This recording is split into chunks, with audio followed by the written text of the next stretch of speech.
We're talking about poop again, my favorite subject. The new study confirms constipation is linked to chronic disease. So it's not just about being uncomfortable when you're full of poop or you have diarrhea, right? Everyone poops, but how often you go could reveal a lot about your long-term health. They say if you don't poop, that's the cause of 80% of diseases. A new study published in the journal Cell Reports Medicine found interesting connections between bowel habits and health. They studied over 1,400 healthy adults and discovered that those who poop less frequently show signs of decreased kidney function. Who knew? It's affecting your kidneys, and it's not even, and your kidneys aren't even part of that poop canal, right?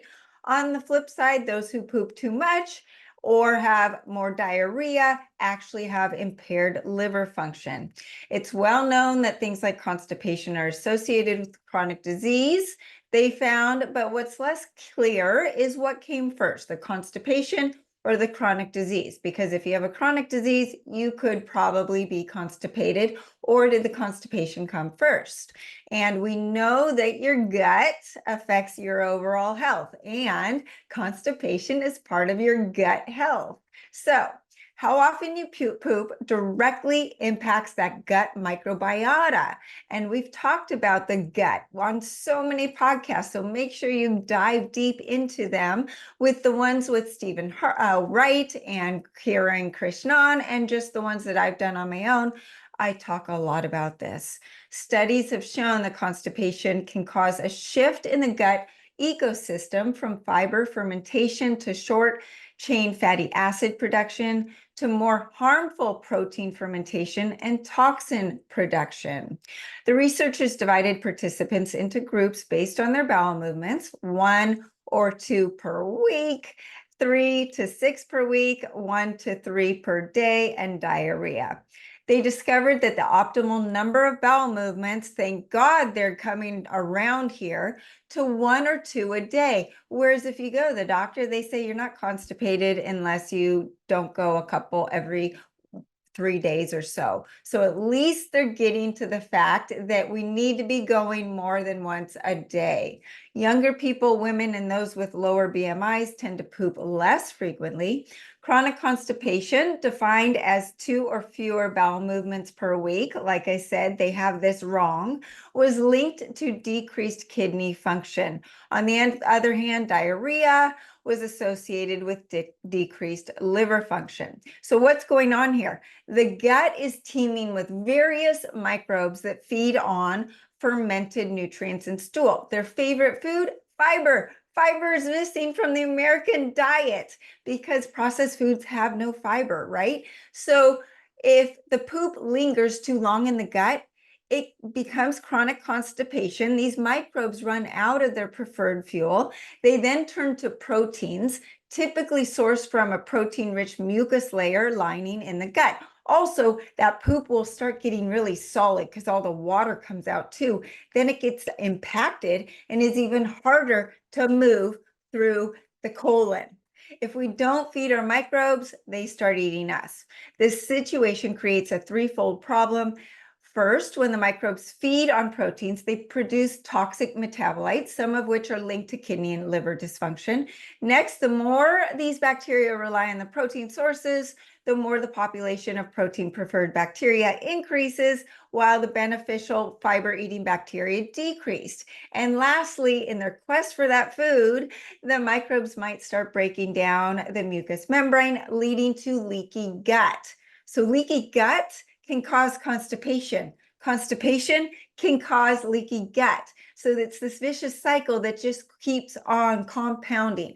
That's why I say whenever you're detoxing or whatever you're doing for your health, you gotta poop. You gotta get the waste out. Too much waste in there can cause things like estrogen dominance and brain issues, like literally you have poop in your brain. So many things. This allows the bacteria and the toxic metabolites from the gut to spill into the bloodstream during this leaky gut, causing inflammation that can lead to heart, liver, and kidney disease. So what are the causes of constipation? Number one, the poor diet. Like I said, 70% of Americans or I should say 70% of Americans' diet is processed foods. no fiber, missing good proteins, full of GMOs, full of artificial ingredients, full of artificial sweeteners, full of excess sugars. All of these things is stacking up and backing up your liver, which is going to affect your gut, your leaky gut, and constipation. High stress levels. Stress on its own without eating a morsel of food can cause constipation, digestive issues, acid reflux, ulcers, IBS, all of that stuff. Produces more cortisol that can negatively impact your gut health. And like I said, lack of fiber. We need that fiber to feed these microbes. I know a lot of people on low carb diets or even carnivore, they're not getting that fiber. Now, fiber is one of those things, too much, too little. You need to find that Goldilocks. You need to find that right amount for your body. Just taking a whole bunch of Metamucil is not going to work.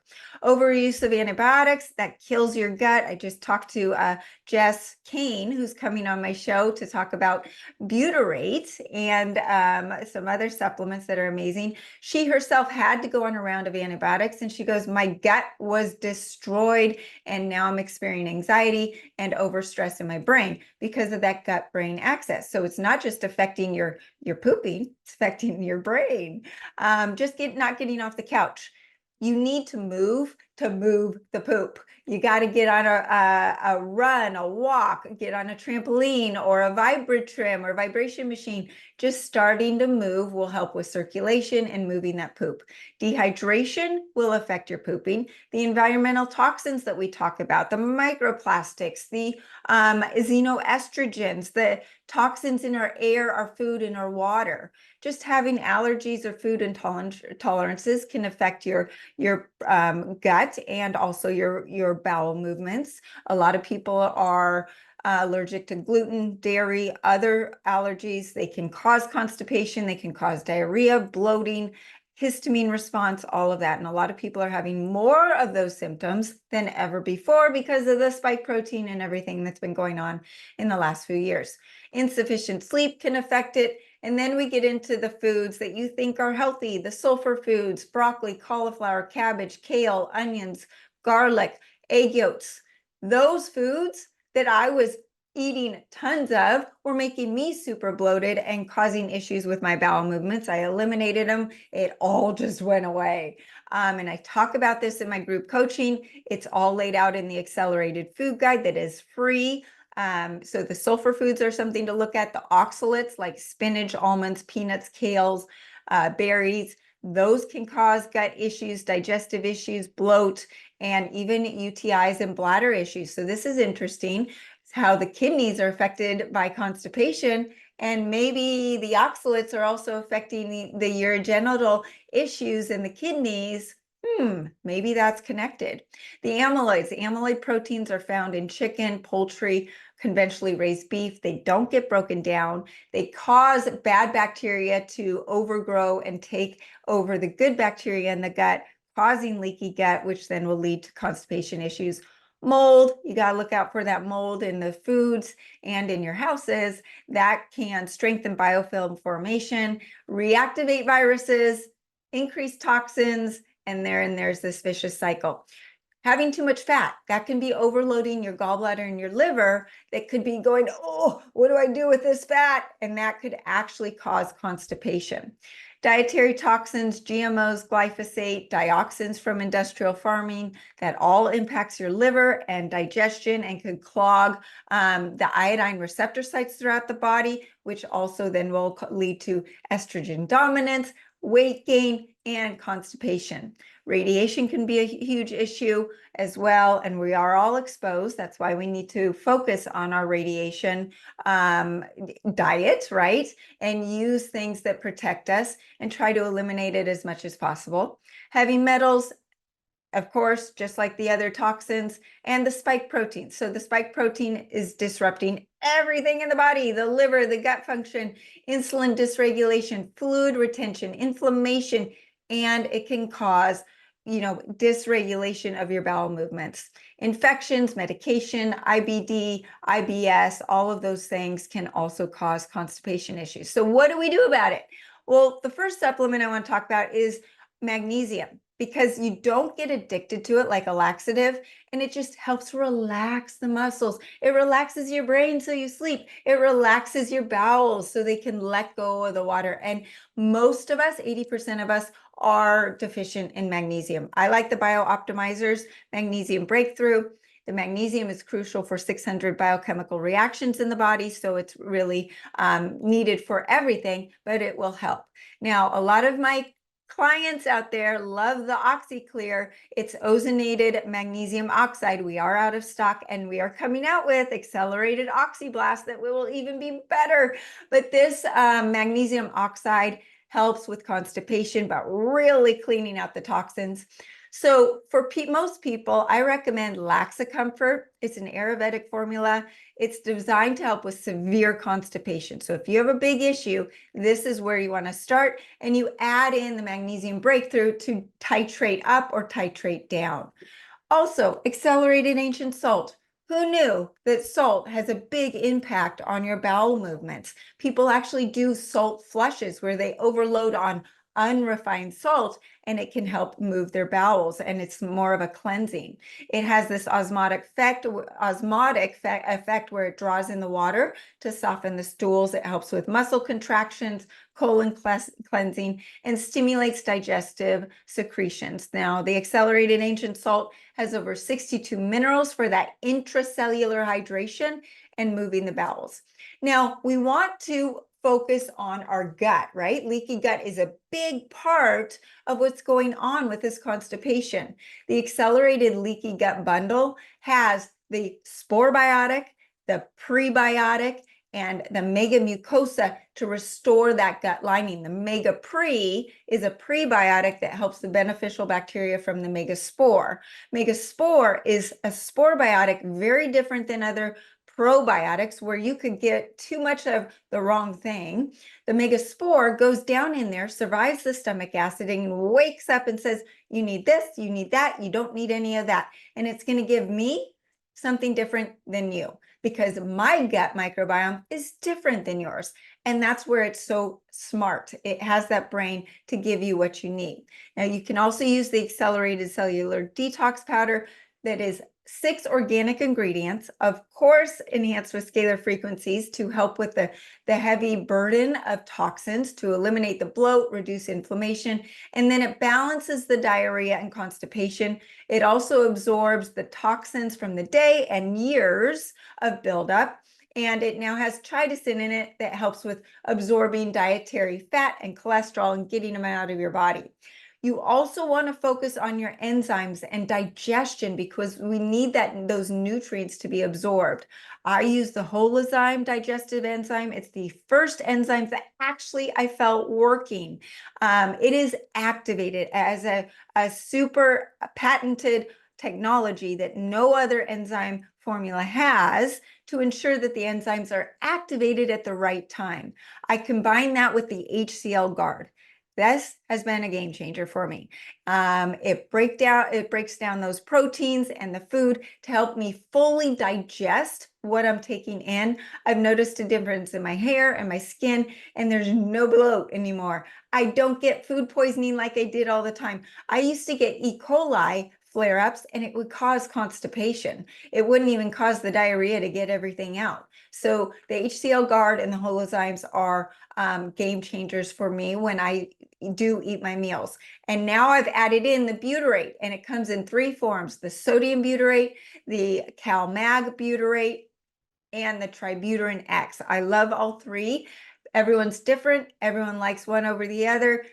They are all great, but butyrate is that postbiotic. We are not getting postbiotics in our diet anymore. These are produced by our gut microbes. It's crucial for gut health, and it helps with constipation. So we're getting to the root problem. We're not just taking a supplement to go poop.